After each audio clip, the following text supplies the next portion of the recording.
Photos courtesy of Nadima Abul EneinThis. This article originally appeared on VICE ArabiaIt. It has been 5 years since Saudi Arabia's Committee for the Promotion of Virtue and the Prevention of Vice, or the Religious Police, issued a fatwa that allowed women to cycle under certain conditions. But that didn't change the way society in general treated girls who wanted to ride around on their bikes. In her BAFTA-nominated 2012 film, Wadjda, Saudi Arabian writer and director Haifaa al-Mansour tells the story of a young girl whose dream is to own a bike, but all she hears from her community is that cycling is for boys.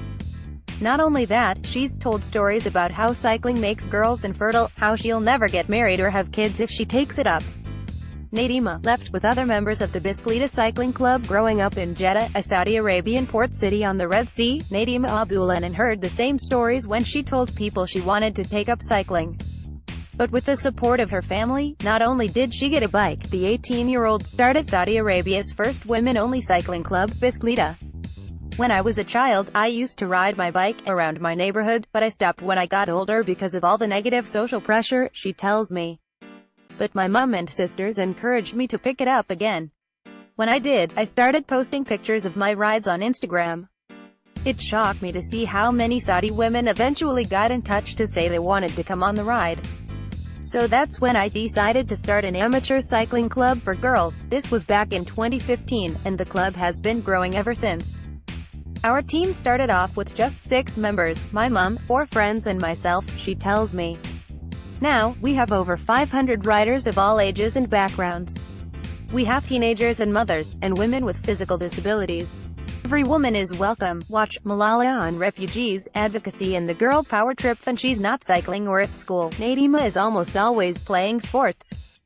She loves swimming and running, and works as a trainer at the Saudi Climbing Association, the country's first rock climbing organization. In the future, she hopes to expand the club to cities across the country, before eventually competing in international tournaments. According to the 2013 fatwa, the religious police say they're happy for women to ride bikes and motorcycles wherever they want, provided they are modestly dressed, and don't use it as an excuse to remove their bias, the long modesty robes women in the region wear. The government also recommends that women cycle in the company of a mahram, husband, father or brother, and avoid areas where young men hang around to avoid being harassed. Unsurprisingly, the idea of cycling while being supervised by a man didn't go down very well at the time, as women across the country took to social media to comment on how ridiculous the suggestion was. Graphic designer Mohammed Sharif illustrated this silliness in his picture, Not Against the Law, where he mocks the idea of a mahram going along for a ride. Not Against the Law, by Mohammed Sharif. Bicycletas. Nadima says, do not ride around with a mahram. When we first started cycling around Jeddah, people could barely believe what they were seeing, she remembers. To be honest, it was really difficult at first. We would get strangers shouting abuse and throwing stuff at us. But as people got more and more used to seeing us around, the city has grown more supportive of us. Despite the progress, the team still come up against some unexpected roadblocks. We were stopped recently at a police checkpoint and told that we needed a permit, even though the law doesn't require one, says Nadima. So I've applied for Team Wadjda to become an official member of the Saudi Cycling Federation. Nadima has managed to secure some fairly high-profile support for her cause.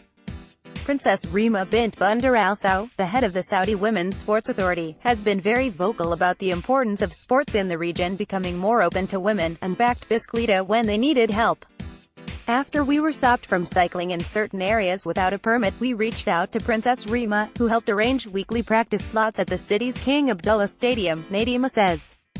That way, we'd always have somewhere to meet and ride while we wait for our application to be approved inside the King Abdullah Stadium. Nadima has even set up her own business, a store called Wadjda that sells specially fitted abayas, appropriate for cycling. Now we meet at the stadium twice a week, on Sundays for beginners and Tuesdays for more advanced riders, she says. We've been assured that as soon as our application is approved, we'll be able to cycle anywhere we want.